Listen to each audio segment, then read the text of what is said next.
भास्कराय विद्महे महद्युतिकराय धीमहि तन्नो आदित्यः प्रचोदयात्। ॐ श्री सूर्यनारायण स्वामिने नमः।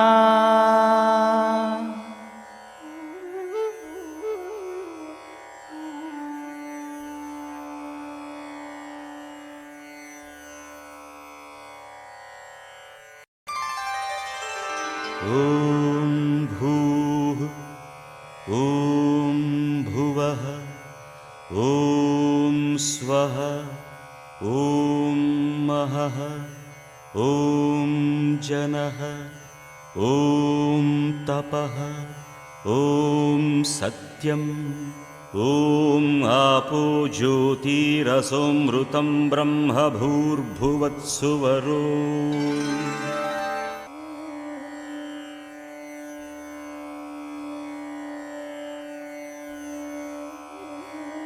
காயத்ரி மகா மந்திரம்.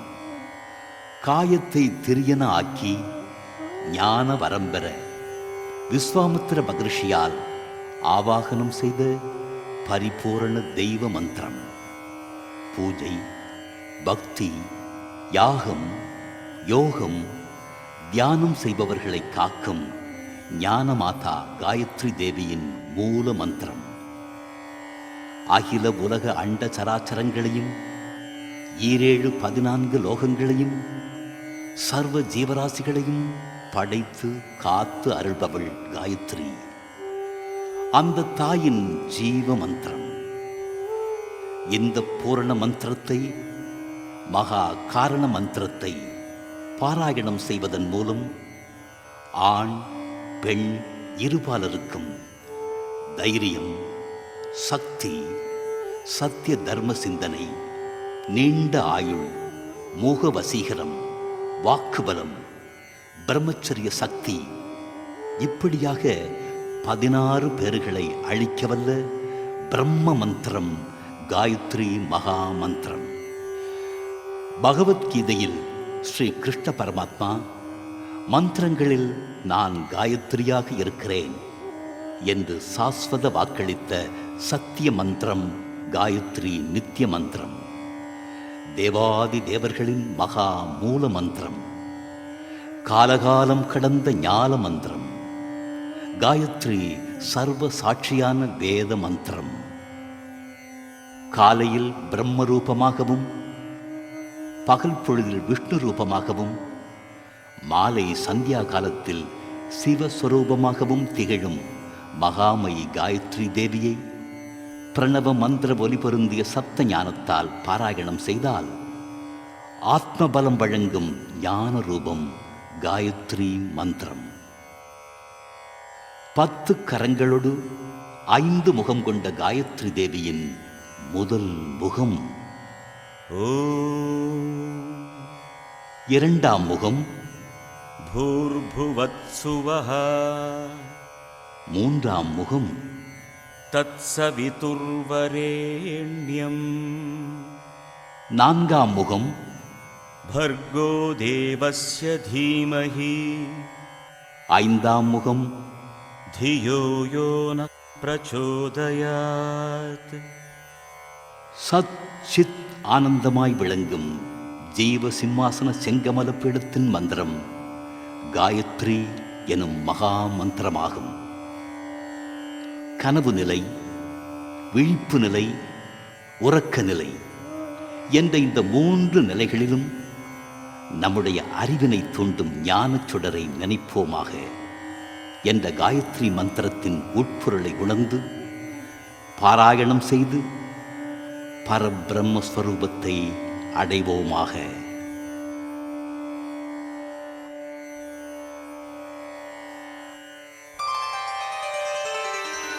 विश्वामित्र ऋषिणा दृष्टा विश्वमित्रस्वरूपिणी. प्रणामि व्याहरं देवी गायत्री शिरसा सह. या सन्ध्यमण्डलागता या त्रिमूर्तिस्वरूपिणी सरस्वती या सावित्री त्वं वन्दे वेदमातरम् या विश्वजननी देवी या त्रिमूर्तिस्वरूपिणी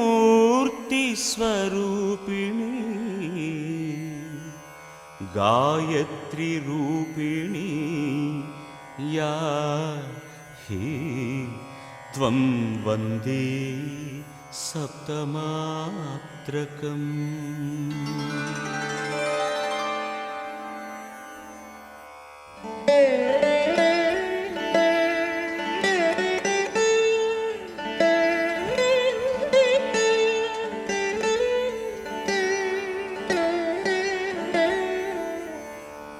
मुक्ता विद्रुम हेमनीलधवलच्छायैर्मुखैः स्त्रीक्षणैः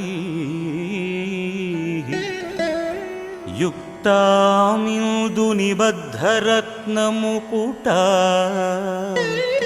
तत्त्वार्धवर्णात्मिका गायत्रीं वरदाभयाङ्कुशकशाः शुभ्रं कपालं गदा शङ्खं चक्रमदारविन्दयुगलं हस्तैर्वहन्तीं भजे भजे भजे।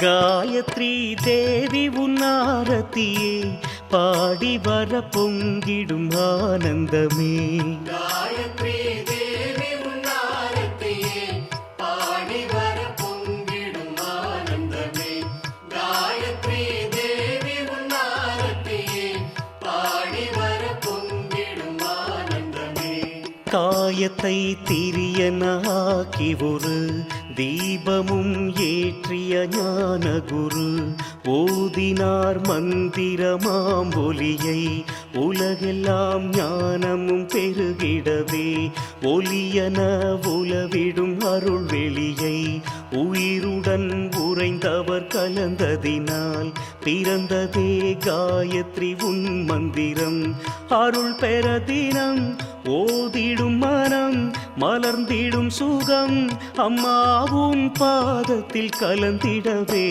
பாடி வர பொங்கிடும் ஆனந்தமே காயத்ரி தேவி உன்னாரத்தியே பாடி வர பொங்கிடும் ஆனந்தமே காயத்ரி தேவி உன்னாரத்தியே பாடி வர பொங்கிடும் ஆனந்தமே பாடி வர பொங்கிடும் ஆனந்தமே பிரம்மமாம் பேரொளி பூரணத்தை அறிந்திடும் ஆசையில் உன் நினைவில் போற்றினேன் காயத்ரி திருமந்திரம் இசையெனும் சுகம் இசைத்திட தினம் அம்மாவும் ஆசியை நான் பெறவே காயத்ரி மந்திரம் நல்வழியே காயத்ரி தேவி உன்னாரத்தியே பாடி வர பொங்கிடும் ஆனந்தமே காயத்ரி தேவி உன்னாரத்தியே பாடி வர பொங்கிடும் ஆனந்தமே அழகெல்லாம் சேர்ந்த உன் கோலமதை அரைநுடி காண்கின்ற ஆவலினால் ஆழ்நிலை தேடியன் ஆத்மாவுள் சென்றிட வரம் தந்திடும் கரம் அம்மா உன் அழகினை பார்த்திடவே காயத்ரி மந்திரம் ஒளி விளக்கே. காயத்ரி தேவி உன்னாரத்தியே பாடி வர பொங்கிடும் ஆனந்தமே. காயத்ரி தேவி உன்னாரத்தியே பாடி வர பொங்கிடும் ஆனந்தமே. மெய்ப்பொருள் இதுவென காட்டிடவே மேனிலை ஒளிவுடன் சேர்த்திடவே உயர்ந்திடும் வழிவகை கூட்டிடவே கண்களை பரம் காண்பதே நலம். அம்மா நீ சத்குருவாய் வருவாய் காயத்ரி மந்திரம் பேரொளியே. காயத்ரி தேவி உன்னாரத்தியே பாடி வர பொங்கிடும் ஆனந்தமே. காயத்ரி தேவி உன்னாரத்தியே பாடி வர பொங்கிடும் ஆனந்தமே. ஓமெனும் அக்ஷரமாம் பீடம் ஒளியுடன் அதிலுரை ஜோதியளே உயிருடன் கலந்த என் ஆதியளே. சத்தியம் பதம் நித்தியம் சதம் அம்மா என் அறிவிடை வாழ்பவளே காயத்ரி மந்திரம் பேரறிவே. காயத்ரி தேவி உன்னாரத்தியே பாடி வர பொங்கிடும் ஆனந்தமே. காயத்ரி தேவி உன்னாரத்தியே பாடி வர பொங்கிடும் ஆனந்தமே.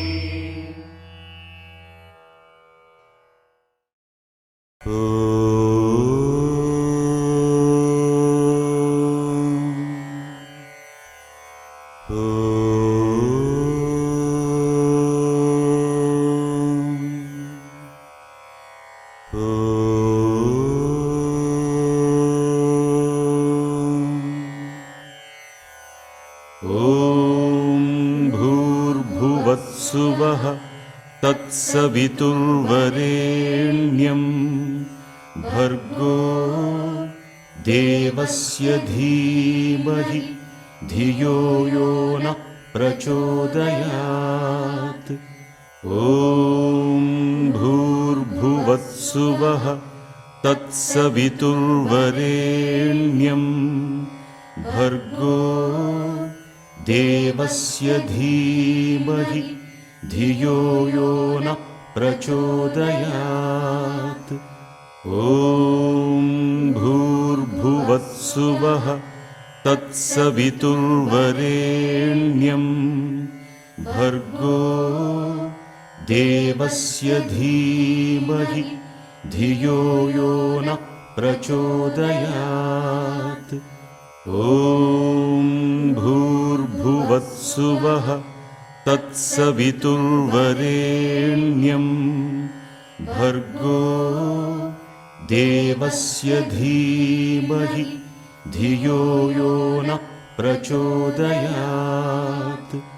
ॐ भूर्भुवत्सुवः तत्सवितुर्वरेण्यं भर्गो देवस्य धीमहि धियो यो न प्रचोदयात्.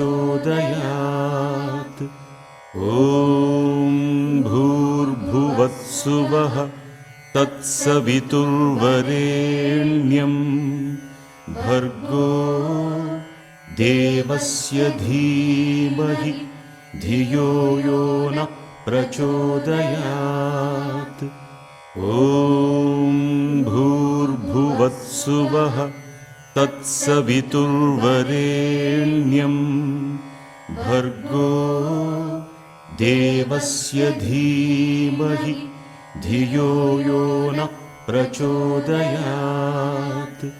ॐ भूर्भुवत्सुवः तत्सवितुर्वरेण्यं भर्गो देवस्य धीमहि धियो यो न प्रचोदयात्.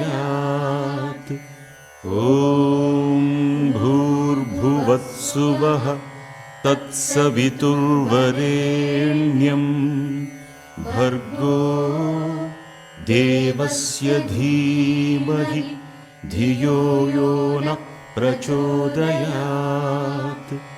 ॐ भूर्भुवस्सुवः तत्सवितुर्वरेण्यं भर्गो देवस्य धीमहि धियो यो नः प्रचोदयात्। ॐ भूर्भुवस्सुवः तत्सवितुर्वरेण्यं भर्गो देवस्य धीमहि धियो यो नः प्रचोदयात्। ॐ भूर्भुवस्सुवः तत्सवितुर्वरेण्यं भर्गो देवस्य धीमहि धियो यो नः प्रचोदयात्। ॐ भूर्भुवस्सुवः तत्सवितुर्वरेण्यं भर्गो देवस्य धीमहि धियो यो नः प्रचोदयात्। ॐ भूर्भुवस्सुवः तत्सवितुर्वरेण्यं भर्गो देवस्य धीमहि धियो यो नः प्रचोदयात्। ॐ भूर्भुवस्सुवः तत्सवितुर्वरेण्यं भर्गो देवस्य धीमहि धियो यो नः प्रचोदयात्। ॐ भूर्भुवस्सुवः तत्सवितुर्वरेण्यं भर्गो देवस्य धीमहि धियो यो नः प्रचोदयात्। ॐ भूर्भुवस्सुवः तत्सवितुर्वरेण्यं भर्गो देवस्य धीमहि धियो यो नः प्रचोदयात्। ॐ भूर्भुवस्सुवः तत्सवितुर्वरेण्यं भर्गो देवस्य धीमहि धियो यो नः प्रचोदयात्। ॐ भूर्भुवस्सुवः तत्सवितुर्वरेण्यं भर्गो देवस्य धीमहि धियो यो नः प्रचोदयात्। ॐ भूर्भुवस्सुवः तत्सवितुर्वरेण्यं भर्गो देवस्य धीमहि धियो यो नः प्रचोदयात्। ॐ भूर्भुवस्सुवः तत्सवितुर्वरेण्यं भर्गो देवस्य धीमहि धियो यो नः प्रचोदयात्। ॐ भूर्भुवस्सुवः तत्सवितुर्वरेण्यं भर्गो देवस्य धीमहि धियो यो नः प्रचोदयात्। ॐ भूर्भुवस्सुवः तत्सवितुर्वरेण्यं भर्गो देवस्य धीमहि धियो यो नः प्रचोदयात्। ॐ भूर्भुवस्सुवः तत्सवितुर्वरेण्यं भर्गो देवस्य धीमहि धियो यो नः प्रचोदयात्। ॐ भूर्भुवस्सुवः तत्सवितुर्वरेण्यं भर्गो देवस्य धीमहि धियो यो न प्रचोदयात्। ॐ भूर्भुवस्सुवः तत्सवितुर्वरेण्यं भर्गो देवस्य धीमहि धियो यो न प्रचोदयात्। ॐ भूर्भुवस्सुवः तत्सवितुर्वरेण्यं भर्गो देवस्य धीमहि धियो यो न प्रचोदयात्। ॐ भूर्भुवस्सुवः तत्सवितुर्वरेण्यं भर्गो देवस्य धीमहि धियो यो न प्रचोदयात्। ॐ भूर्भुवस्सुवः तत्सवितुर्वरेण्यं भर्गो देवस्य धीमहि धियो यो न प्रचोदयात्। ॐ भूर्भुवस्सुवः तत्सवितुर्वरेण्यं भर्गो देवस्य धीमहि धियो यो न प्रचोदयात्। ॐ भूर्भुवस्सुवः तत्सवितुर्वरेण्यं भर्गो देवस्य धीमहि धियो यो न प्रचोदयात्। ॐ भूर्भुवस्सुवः तत्सवितुर्वरेण्यं भर्गो देवस्य धीमहि धियो यो न प्रचोदयात्। ॐ भूर्भुवस्सुवः तत्सवितुर्वरेण्यं भर्गो देवस्य धीमहि धियो यो न प्रचोदयात्। ॐ भूर्भुवस्सुवः तत्सवितुर्वरेण्यं भर्गो देवस्य धीमहि धियो यो न प्रचोदयात्। ॐ भूर्भुवस्सुवः तत्सवितुर्वरेण्यं भर्गो देवस्य धीमहि धियो यो न प्रचोदयात्। ॐ भूर्भुवस्सुवः तत्सवितुर्वरेण्यं भर्गो देवस्य धीमहि धियो यो न प्रचोदयात्। ॐ भूर्भुवस्सुवः तत्सवितुर्वरेण्यं भर्गो देवस्य धीमहि धियो यो न प्रचोदयात्। ॐ भूर्भुवस्सुवः तत्सवितुर्वरेण्यं भर्गो देवस्य धीमहि धियो यो न प्रचोदयात्। ॐ भूर्भुवस्सुवः तत्सवितुर्वरेण्यं भर्गो देवस्य धीमहि धियो यो न प्रचोदयात्।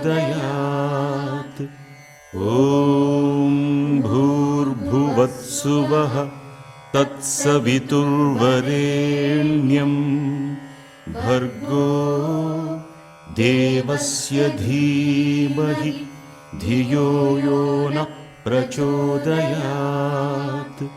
ॐ भूर्भुवस्सुवः भूर्भुवत्सुवः तत्सवितुर्वरेण्यं भर्गो देवस्य धीमहि धियो यो न प्रचोदयात्। ॐ भूर्भुवत्सुवः तत्सवितुर्वरेण्यं भर्गो देवस्य धीमहि धियो यो न प्रचोदयात्। ॐ भूर्भुवत्सुवः तत्सवितुर्वरेण्यं भर्गो देवस्य धीमहि धियो यो न प्रचोदयात्।